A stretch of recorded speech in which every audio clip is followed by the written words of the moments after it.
चुनाव आयोग आज दोपहर बाद लोकसभा चुनाव की तारीखों की करेगा घोषणा। राज्य के मुख्य निर्वाचन पदाधिकारी संध्या 5 बजे देंगे विस्तृत जानकारी। मुख्यमंत्री चांपाई सोरेन ने पश्चिमी सिंहभूम जिले का हाटकमरिया और बंदगांव में डिग्री महाविद्यालय का किया शिलान्यास। करोड़ों रुपए की अन्य योजनाओं की भी दी सौगात। अवैध बालू कारोबारियों के खिलाफ ईडी की बड़ी कार्रवाई। बिहार के आरा, भोजपुर और झारखंड के धनबाद में बालू कारोबारियों के ठिकानों पर छापेमारी।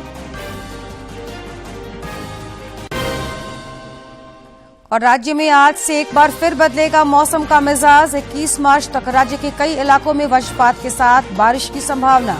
बढ़ती गर्मी से मिलेगी थोड़ी राहत।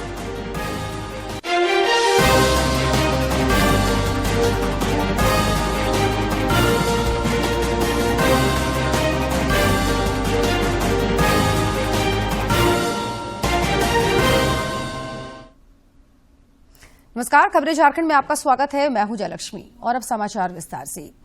लोकसभा चुनाव की तारीखों का आज ऐलान किया जाएगा। चुनाव आयोग दोपहर 3 बजे प्रेस कॉन्फ्रेंस कर चुनाव की तारीखों का ऐलान करेगा। साथ ही 4 राज्यों के विधानसभा चुनाव की तारीखों की भी घोषणा आज होगी। राज्य के मुख्य निर्वाचन पदाधिकारी के रवि कुमार शाम 5 बजे झारखंड में होने वाले लोकसभा चुनाव को लेकर मीडिया को विस्तृत जानकारी देंगे। जाएगी।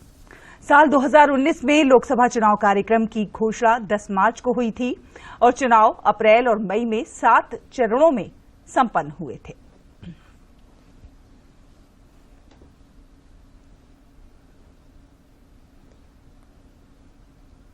प्रधानमंत्री नरेंद्र मोदी ने कल भाजपा के लोकसभा अभियान की शुरुआत कर दी। इसी कड़ी में प्रधानमंत्री आज तेलंगाना और कर्नाटक में जनसभाओं को संबोधित कर रहे हैं।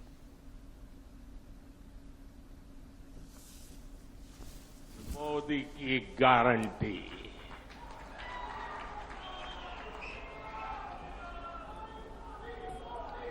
మోదీ మీ దగ్గర నుంచి ఓటు తీసుకున్న తరువాత అది తన కుర్చీ కోసమో తన కుటుంబ సభ్యుల కోసమో బ్యాంక్ బ్యాలెన్స్ కోసమో ఉపయోగించేందుకు కాదు, అది తన యొక్క దేశవాసుల కోసం. ఎందుకంటే ఆయన కుటుంబము 140 కోట్ల మంది భారతీయులు. ఆయన కుర్చీని, గద్దెను అధికార సుఖం కోసమో ఆయన ఉపయోగించుకోలేదు. గత 23 సంవత్సరాలుగా ఆయన ముందు ముఖ్యమంత్రిగా, తరువాత ప్రధానమంత్రిగా మీ సేవలోనే గడిపారు. ఒక్కరోజు కూడా తన కోసం ఉపయోగించుకోలేదు. బ్రతికినటువంటి ప్రతిరోజు రాత్రి పగలు 140 కోట్ల మంది భారతవాసుల తన కుటుంబం కోసమే ఆయన పనిచేశారు. అందుకే మోదీ ఇచ్చే గ్యారంటీ అంటే గ్యారంటీ పూర్తిగా అమలయ్యేటటువంటి గ్యారంటీ. అందుకే మోదీ గనక ఆర్టికల్ 370 తొలగిస్తామని చెప్పినట్టయితే అది తొలగిపోతుంది. మోదీ గనక రామ్లలా తన భవ్య దివ్య మందిరంలో స్వగృహంలో ప్రవేశిస్తాడని చెబితే అది అయి తీరుతుంది. మోదీ ఈ ఆర్థిక వ్యవస్థ బలోపేతమవుతుందని చెబితే భారత్ ప్రపంచంలోనే అన్నిటికన్నా వేగవంతంగా అభివృద్ధి చెందేటటువంటి ఆర్థిక వ్యవస్థగా మారుతుంది. ఇదే మోదీ యొక్క గ్యారంటీ. साथियों,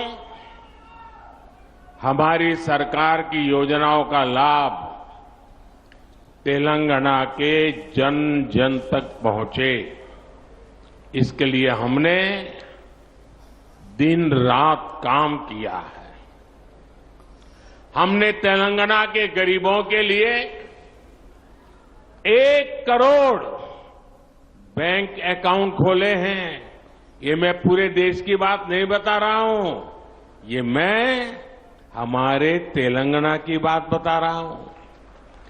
तेलंगाना के 1,50,00,000 से ज्यादा लोगों का बीमा किया गया है और वो भी सिर्फ 20 रुपये सालाना के प्रीमियम पर, यानी एक चाय की कीमत से भी कम।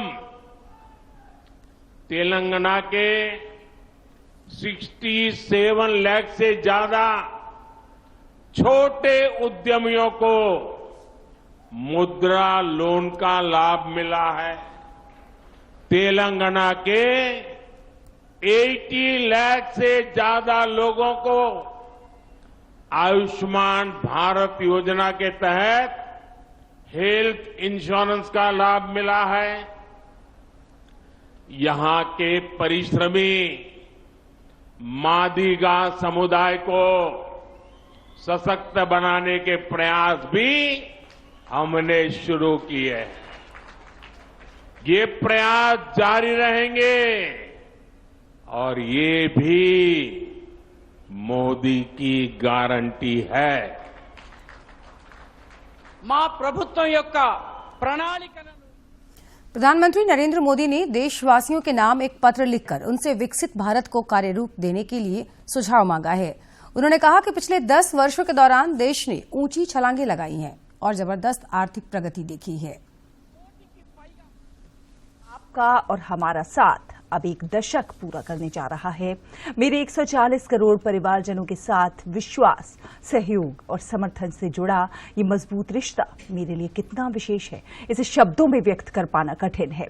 उन्होंने लिखा कि आपके जीवन में आया सकारात्मक बदलाव ही बीते 10 वर्षों में हमारी सबसे बड़ी उपलब्धि है, सबसे बड़ी पूंजी है।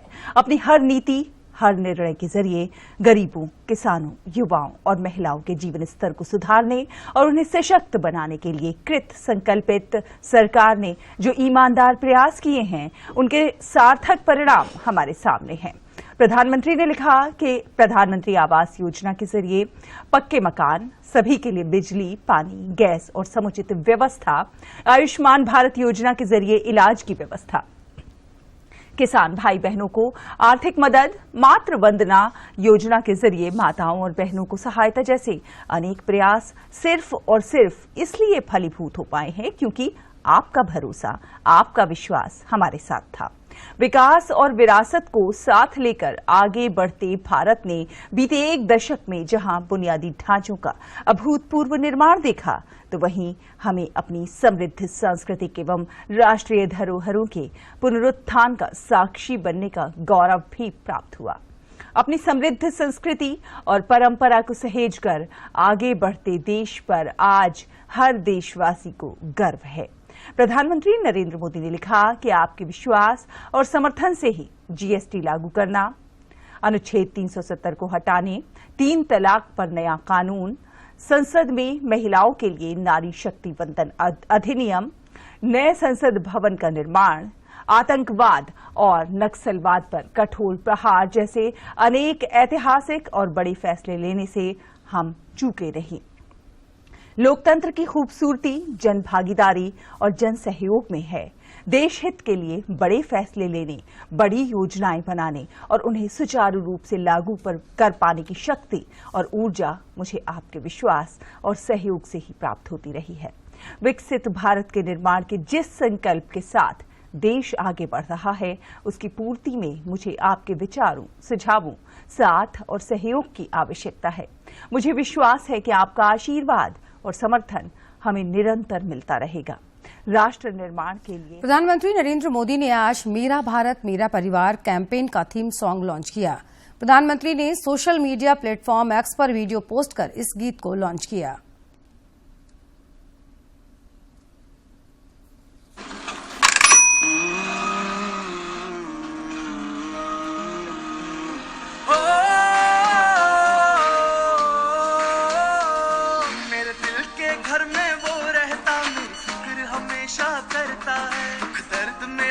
समझे वो मेरी खुशी में शामिल रहता है। वो नहीं अकेला खड़ा यहाँ, मैं उसका संसार हूँ।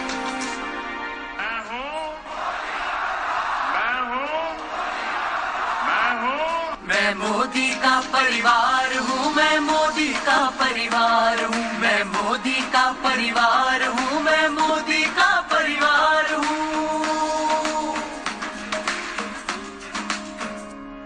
कांधे पे रख के हाथ मेरे मुझको वो समझाता है। वो देता हर पल साथ मेरा, मेरा हौसला बढ़ाता है। परवाह उसे है मेरी, मैं उसका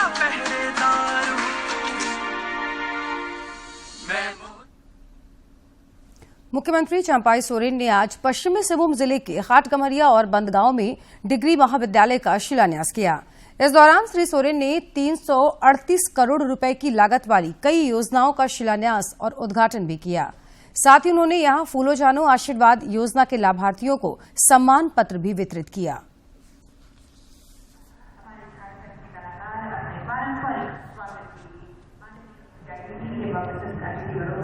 पारंपरिक स्वागत के लिए बिल्कुल तैयार है। शुभारंभ किया जा रहा है। जोरदार तालियां हो आप सबकी तरफ से।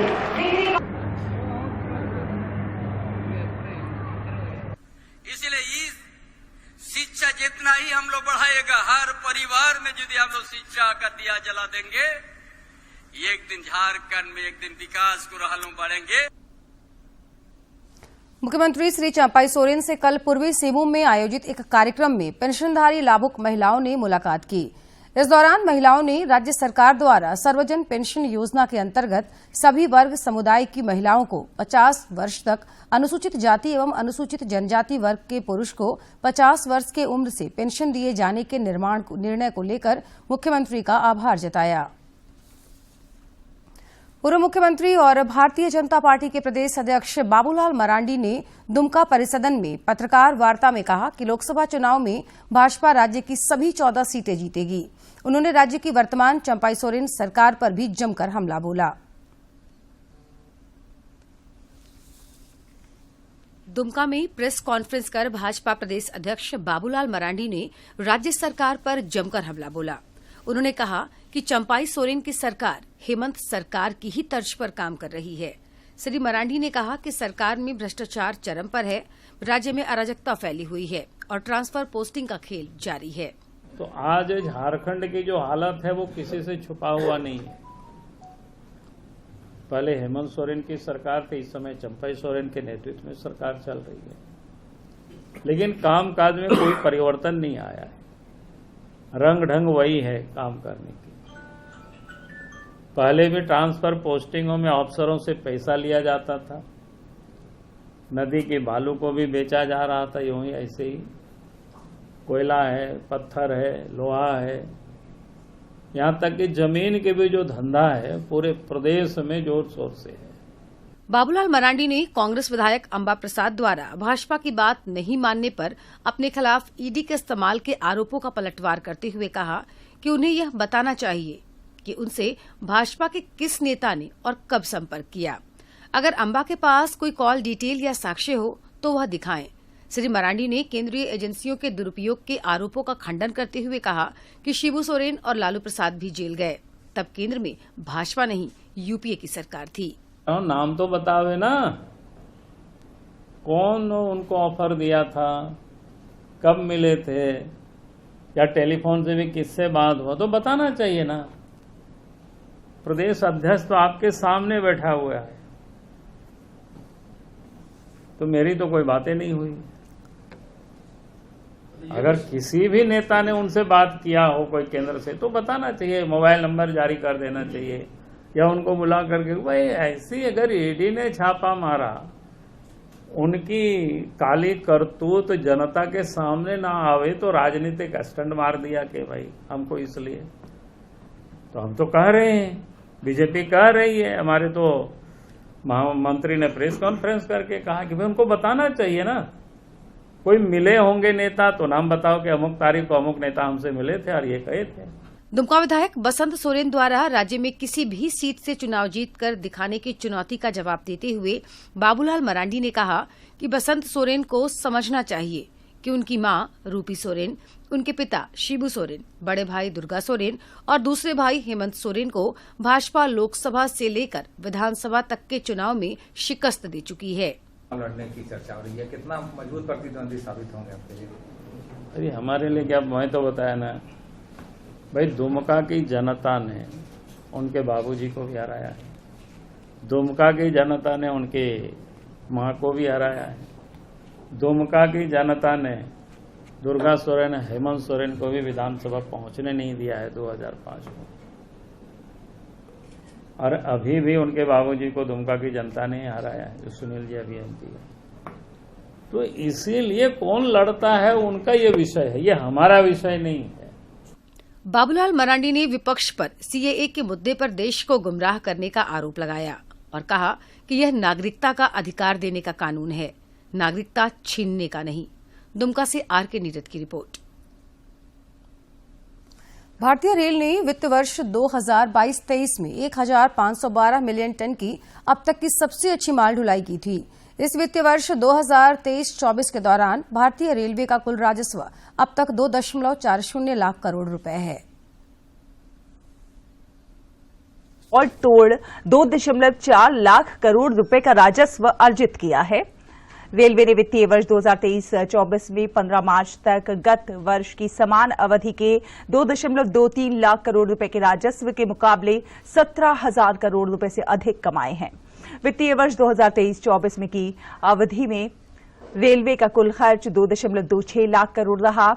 रेलवे मंत्रालय ने बताया कि वित्तीय वर्ष 2023-24 में भारतीय रेलवे ने माल ढुलाई व्यवसाय कुल राजस्व ट्रैक बिछाने के अपने पुराने सभी रिकॉर्ड ध्वस्त कर दिए। राज्य मंत्रिपरिषद की महत्वपूर्ण बैठक आज दोपहर बाद रांची स्थित प्रोजेक्ट भवन में होगी। मुख्यमंत्री चंपाई सोरेन की अध्यक्षता में होने वाली इस बैठक में राज्य हित से जुड़े कई महत्वपूर्ण प्रस्तावों को मंजूरी दी जाएगी। ईडी ने अवैध बालू कारोबारियों के खिलाफ आज बड़ी कार्रवाई की है। ईडी ने बिहार के आरा, भोजपुर और झारखंड के धनबाद में बालू कारोबारियों के ठिकानों पर छापेमारी कर रही है। ईडी की टीम धनबाद में बालू कारोबारी पुंज कुमार सिंह के ठिकानों पर छापेमारी कर रही है। श्री सिंह पर 250 करोड़ रुपए की राजस्व चोरी का आरोप है।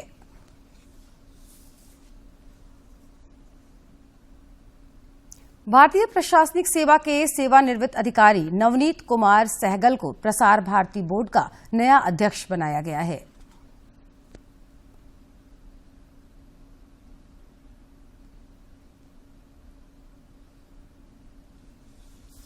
आज चेयरमैन नियुक्त किया गया है। चयन समिति की सिफारिश पर राष्ट्रपति ने उनकी नियुक्ति को मंजूरी दी है। सहगल की नियुक्ति 3 साल की अवधि या फिर 70 वर्ष की आयु जो भी पहले हो तक के लिए तय की गई है।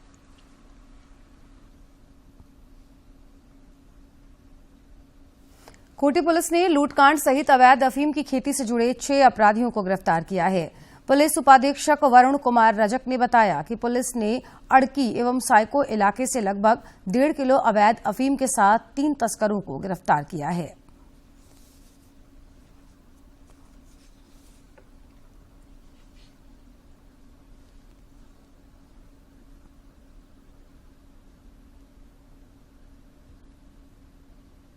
अभियान किया जा रहा था, ज्वाइंट ऑपरेशन किया जा रहा था, जिसमें अचानक सूचना मिली कि एक व्यक्ति अफीम के साथ आने वाला है। इनके द्वारा तुरंत वाहन चेकिंग लगाया गया और ग्राम मोसंगा खेसारी बेड़ा के पास वाहन चेकिंग के दौरान एक व्यक्ति को 820 ग्राम अफीम के साथ पकड़ा गया है। पकड़ाया व्यक्ति का नाम अभिषेक सेठ, जो कि अड़की थाना क्षेत्र का रहने वाला है। और उसके साथ कोई लोग हैं? अभी उस पर अनुसंधान किया जा रहा है, कहाँ से ला रहा था, कहाँ बेचने जा रहा था, इस पर हम लोग अनुसंधान कर रहे हैं। कुल कितने किलो अफीम? रांची पुलिस ने पुलिस की वर्दी पहनकर लूटपाट करने वाले गिरोह का खुलासा किया है। इस मामले में पुलिस ने अभियान चलाकर गिरोह के 4 अपराधियों को पकड़ा है। इन अपराधियों ने रांची, चतरा, लातेहार और हजारीबाग जिले में लूट और डकैती की कई घटनाओं को अंजाम दिया है। ये सभी लातेहार जिला के चंदवा और हेरहंज थाना क्षेत्र के रहने वाले हैं। रांची के उपायुक्त राहुल कुमार सिन्हा ने जिला सहकार समिति पीसीएन पीएनडीटी की बैठक की। बैठक में सदर अस्पताल के उपाधीक्षक समेत स्वास्थ्य विभाग के कई अधिकारी मौजूद थे। इस दौरान एक अल्ट्रासाउंड क्लिनिक के नए निबंधन और 2 अल्ट्रासाउंड क्लिनिकों के नवीकरण को स्वीकृति दी गई। इसके अलावा समिति ने 5 डॉक्टरों के पदस्थापन सहित 5 मशीनों के क्रय की भी स्वीकृति प्रदान की। बैठक में उपायुक्त ने अवैध रूप से चल रहे अल्ट्रासाउंड क्लिनिकों पर कार्रवाई करने का भी निर्देश दिया। जमशेदपुर में आज से एक नई टैक्सी सेवा की शुरुआत होगी। साक्षी में आयोजित पत्रकार सम्मेलन में सुग्गा वेंचर प्राइवेट लिमिटेड के संस्थापक सह निदेशक विकास सिंह ने बताया कि लौह नगरी में इसे लॉन्च करने के बाद रांची तथा देश के दूसरे राज्यों में भी इसे चालू किया जाएगा।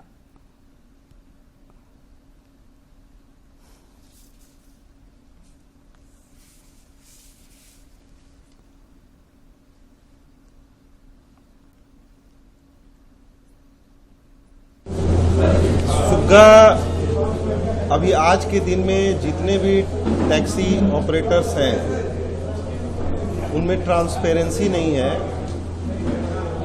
लोगों के साथ जो वो लोग डीलिंग प्रोसेस करते हैं उसमें कोई ट्रांसपेरेंसी नहीं है। वो कुछ भी नहीं बताते हैं, कुछ भी नहीं दिखाते हैं। कैंसिलेशंस होता है बहुत ज़्यादा। ड्राइवर्स के साथ भी गलत होता है। ड्राइवर्स को कम पैसे मिलते हैं और वो टैक्सी एग्रीगेटर्स ज़्यादा पैसे उसमें उठा लेते हैं, कमा लेते हैं। तो हम लोगों ने इन सारी चीज़ों को हम लोगों ने काफ़ी मार्केट रिसर्च करके और सारी चीज़ों को ठीक किया है। और अब देखते हैं फटाफट अंदाज में जिलों की खबरें।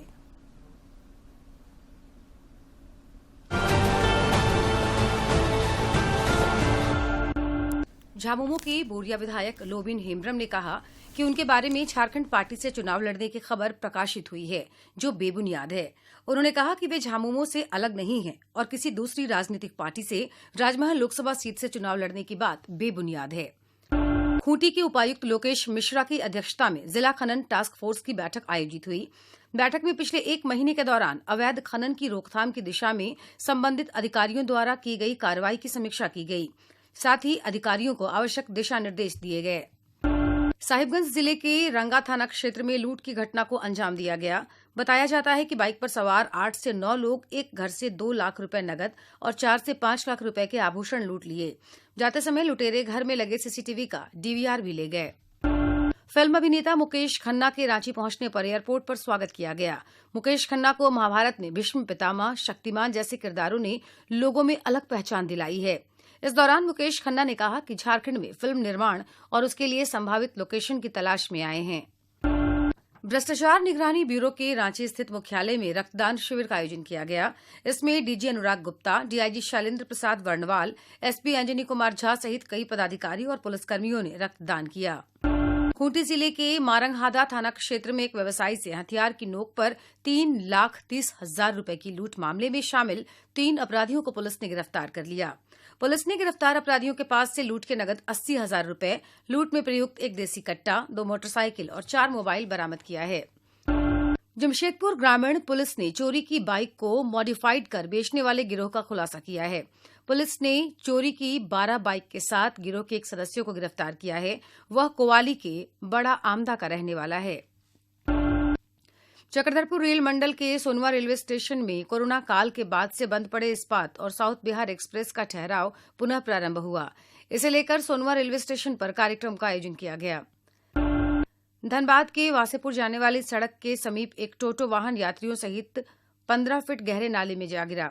इस दुर्घटना में टोटो पर सवार बुजुर्ग, महिला, बच्चा सहित 3 लोग गंभीर रूप से घायल हो गए। पलामू जिले की नवाबाजार पुलिस ने रजहरा कोठी इलाके में किराना दुकान में शराब बेचते एक व्यक्ति को गिरफ्तार किया है। पुलिस ने दुकान से 34 बोतल अंग्रेजी शराब बरामद किया है। पलामू जिले के हरियरगंज स्थित इंटरस्टेट चेकपोस्ट पर वाहन चेकिंग के दौरान एक 4 पहिया वाहन से 400 लीटर स्प्रिट बरामद किया गया है। संभावना जताई जा रही है कि स्प्रिट को देशी शराब बनाने में इस्तेमाल करने के लिए बिहार ले जाया जा रहा था। होली के मद्देनजर रेलवे की ओर से रांची से भाया बोकारो होकर 2 स्पेशल ट्रेन चलाने की घोषणा की गई है। पहली ट्रेन कटिहार से रांची के लिए 21 तथा 28 मार्च को खुलेगी। वहीं एक अन्य ट्रेन रांची से 22 मार्च को गोरखपुर के लिए रवाना होगी। गुमला में खेले गए अंडर 14 इंटर डिस्ट्रिक्ट टूर्नामेंट में रांची ने गुमला को 10 विकेट से हरा दिया। जेएससीए द्वारा आयोजित इस मुकाबले में रांची की लगातार तीसरी जीत है।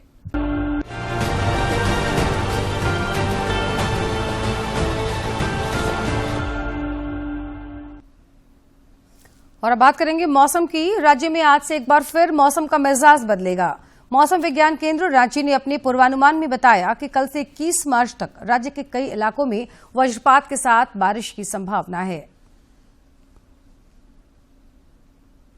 आकांक्षी जिला सिमडेगा में हाल के दिनों में कई बदलाव आए हैं। विकास के अनगिनत कार्य होने से लोगों को काफी सुविधा हो रही है। सोलर लाइट से रात में जगमग हो रही सिमडेगा से हमारी ये खास रिपोर्ट। शाम ढलते ही रोशनी से जगमग होने वाली यह सड़क किसी बड़े शहर की नहीं बल्कि झारखंड की राजधानी रांची से 170 किलोमीटर की दूरी पर स्थित सिमडेगा जिले की सड़क है। आकांक्षी जिलों की सूची में सिमडेगा को शामिल करने के बाद यह सड़क जिले में हुए विकास का एक उदाहरण बन गई है। शहरवासी शिक्षक पुरुषोत्तम प्रसाद और व्यवसायी संजय केसरी ने कहा कि जिले में पिछले वर्षों में कई बड़े बदलाव आए हैं और विकास के कई काम हुए हैं। बिजली के क्षेत्र में तो हम लोग जो समाहरणालय है उसे रात को आने जाने में बहुत ही दिक्कत होती थी, डर लगता था, लेकिन आज तो ऐसा उजियाला है कि दिन जैसा लगता है। समाहरणालय के पास से सिमडेगा आने की जो व्यवस्था में है, पूरा सोलर लाइट की जो बिजली लगाई गई है पूरा रात भर जलती है और उससे कोई चीज का डर भय नहीं लगता है। कुछ वर्ष पूर्व तक इस क्षेत्र में शाम ढलते ही अंधेरा छा जाता था और लोगों को इधर से आने जाने में डर लगता था। अब NH 143 और कई अन्य सड़कों पर सोलर लाइट लगाई गई है, जिससे लोगों को बड़ी सुविधा मिली है। भाजपा के SC/ST मोर्चा के जिलाध्यक्ष बसंत प्रधान ने कहा कि आकांक्षी जिलों की सूची में शामिल होने के बाद सिमडेगा में कई बदलाव हुए हैं। शाम होते ही यहाँ पूरा शहर सोलर लाइट से पूरा रोशनी भर जाता है। सिमडेगा जिला को आकांक्षी जिला के रूप में अति करने के लिए हम देश के प्रधानमंत्री श्री नरेंद्र मोदी जी का धन्यवाद करना चाहेंगे। पहले यहाँ बिजली की स्थिति काफी दयनीय थी, कई दिनों के लिए बिजली गायब हो जाती थी। अब बिजली की स्थिति में उल्लेखनीय सुधार आया है। वहीं सड़कों में भी सोलर लाइट से प्रकाश की पर्याप्त व्यवस्था की गई है। इसके लिए लोगों ने केंद्र सरकार और प्रधानमंत्री का आभार जताया है। दूरदर्शन समाचार के लिए सिमडेगा से मनोज कुमार सिन्हा, मनु की रिपोर्ट। और अब बात खेल जगत की। महिला प्रीमियर लीग क्रिकेट में दिल्ली के अरुण जेटली स्टेडियम में रॉयल चैलेंजर्स बेंगलुरु ने रोमांचक एलिमिनेटर मुकाबले में मुंबई इंडियंस को 5 रन से हरा दिया। कल रॉयल चैलेंजर्स बेंगलुरु का मुकाबला दिल्ली कैपिटल्स से होगा। लिया है मुंबई इंडियन के साथ खेले गए एलिमिनेटर राउंड के मैच को आरसीबी ने 5 रन से अपने नाम कर लिया। अब रविवार को होने वाले फाइनल में रॉयल चैलेंजर्स बेंगलुरु का सामना दिल्ली कैपिटल्स से होगा। और खबरों के अंत में एक नजर मुख्य समाचार पर।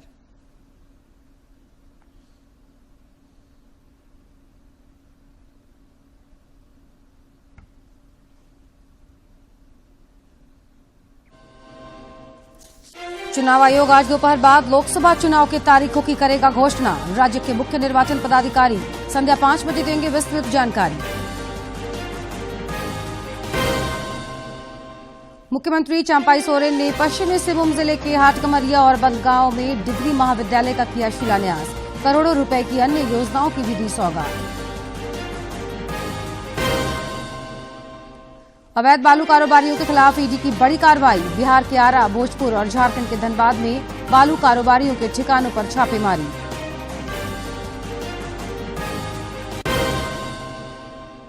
और राज्य में एक बार फिर बदलेगा मौसम का मिजाज। 21 मार्च तक राज्य के कई इलाकों में वज्रपात के साथ बारिश की संभावना। बढ़ती गर्मी से मिलेगी थोड़ी राहत।